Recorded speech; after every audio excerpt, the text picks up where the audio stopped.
உழவர் உலகம் வேட்டியில் உதயம். உதயம் வேட்டிகள் ஷர்ட்டுகள். மக்களவை தேர்தல் பிரச்சாரத்திற்காக வரும் 9ஆம் தேதியன்று தமிழ்நாடு வருகிறார் பிரதமர் மோடி. சென்னை பாண்டி பஜாரில் ரோட் ஷோ நடத்த இருப்பதாக பாஜக தகவல். வரும் 4, 5, 6 ஆகிய தேதிகளில் தமிழ்நாட்டில் பிரச்சாரம் மேற்கொள்கிறார் உள்துறை அமைச்சர் அமித்ஷா. ராமநாதபுரம், தேனி, கன்னியாகுமரியில் நடைபெறும் பிரச்சாரக் கூட்டங்களில் பாஜக வேட்பாளர்களை ஆதரித்து பேசுவார் என தகவல். கச்சத்தீவு விவகாரத்தில் திமுகவும் காங்கிரசும் பொறுப்பின்றி பொய் பிரச்சாரம் செய்வதாக நிர்மலா சீதாராமன் குற்றச்சாட்டு. தமிழகத்தின் நலனுக்கு விரோதமாக காங்கிரஸ் செயல்பட்ட போதெல்லாம் திமுகவினர் எதிர்ப்பு தெரிவிக்காமல் இருந்து வந்துள்ளதாக விமர்சனம். அப்போ ஒரு விதத்துல பண்ணதை மறுத்துக்கிட்டு நீங்க இப்ப வரைக்கும் என்னெல்லாமோ சொல்லிட்டு இருக்கீங்க. கச்சத்தீவை பத்தி எங்களுக்கு ஒண்ணும் தெரியாது, நாங்க ஒண்ணும் பண்ணல, நீங்க மீட்டு கொடுங்க, நீங்க எடுத்து கொடுங்க. பொய் பிரச்சாரம். ஒரு தேசிய கட்சி இங்க இருந்து அது விளக்கம் கொடுங்க, ஏன் கொடுத்தீங்க, நாங்க கொடுக்கல அப்படிங்கிறீங்க.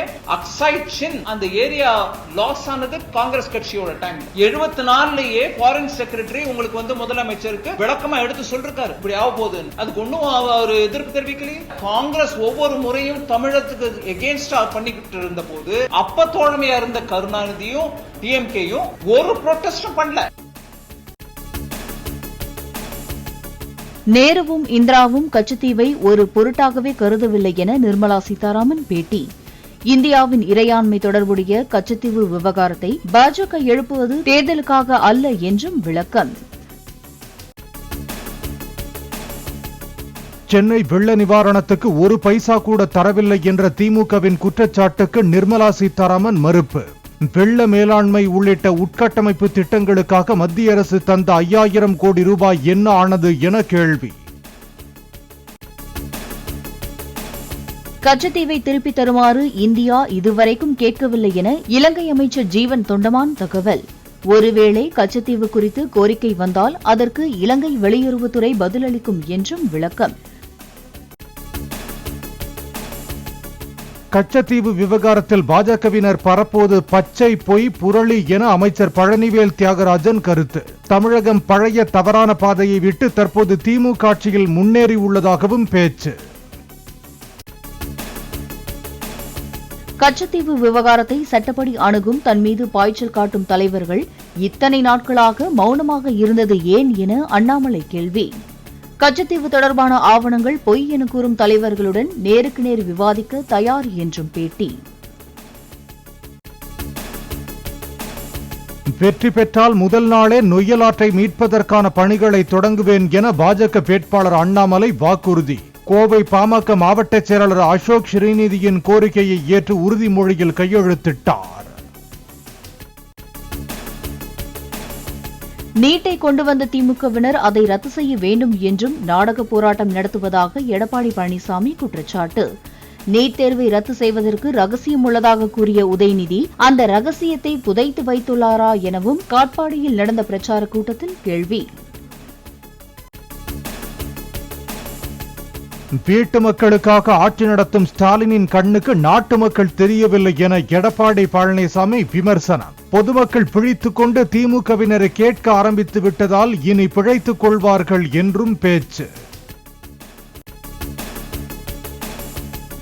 ஜாஃபர் சாதிக் தொடர்புடைய போதைப்பொருள் கடத்தல் வழக்கில் இயக்குநர் அமீர் ஆஜர். டெல்லி அலுவலகத்தில் ஆஜரானவரிடம் போதைப்பொருள் கடத்தல் தடுப்பு பிரிவினர் விசாரணை.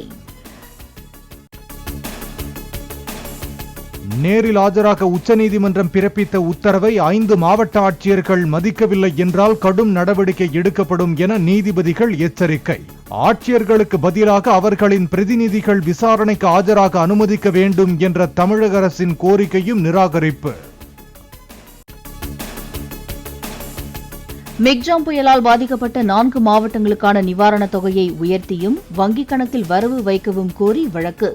சுமார் 25 லட்சம் குடும்பங்களுக்கு 1487 கோடி ரூபாய் நிவாரணத் தொகை வழங்கப்பட்டுள்ளதாக உயர்நீதிமன்றத்தில் தமிழக அரசு தகவல். வடசென்னை பகுதி மக்களுக்கு உள்ள பட்டா பிரச்சனைகள் சரி செய்து தரப்படும் என கூறி அமைச்சர் உதயநிதி ஸ்டாலின் பிரச்சாரம். வடசென்னைக்கென பிரத்யேகமாக மாசு கட்டுப்பாட்டு அலுவலகம் அமைக்கப்படும் என்றும் வாக்குறுதி. போதைப்பொருள் கடத்தல் வழக்கில் கைதான ஜாஃபர் சாதிக்கிடம் குரல் பதிவு சோதனை நடத்த போதைப்பொருள் தடுப்பு பிரிவுக்கு டெல்லி நீதிமன்றம் அனுமதி. திஹார் சிறையில் அடைக்கப்பட உள்ள ஜாஃபர் சாதிக் சோதனைக்கு ஒத்துழைப்பு அளிக்க நீதிபதிகள் உத்தரவு. மூன்றாவது முறையாக தாம் பிரதமராக பதவியேற்க இன்னும் சில மாதங்களே இருப்பதாக பிரதமர் மோடி பேச்சு. இம்முறை ஊழலுக்கு எதிராக இன்னும் கடுமையான நடவடிக்கை பாயும் என உத்தராகண்டில் நடந்த பிரச்சாரத்தின் போது திட்டவட்டம்.